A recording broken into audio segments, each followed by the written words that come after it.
আবহাওয়া অফিস জানিয়েছে, অস্থায়ীভাবে আংশিক মেঘলা আকাশ সহ আজ সারা দেশের আবহাওয়া প্রধানত শুষ্ক থাকতে পারে। সেই সাথে সারা দেশে দিনের তাপমাত্রা প্রায় অপরিবর্তিত থাকতে এবং রাতের তাপমাত্রা কমতে পারে।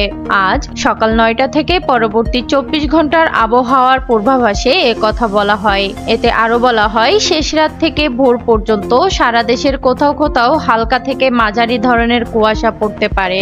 আবহাওয়া সিনপটিক অবস্থায় বলা হয়েছে, দক্ষিণ পূর্ব বঙ্গোপসাগর ও তৎসংলগ্ন পূর্ব নিরক্ষীয় ভারত মহাসাগর এলাকায় অবস্থানরত নিম্নচাপটি পশ্চিম উত্তর পশ্চিম দিকে অগ্রসর হয়ে বর্তমানে দক্ষিণ পশ্চিম বঙ্গোপসাগর ও তৎসংলগ্ন এলাকায় অবস্থান করছে।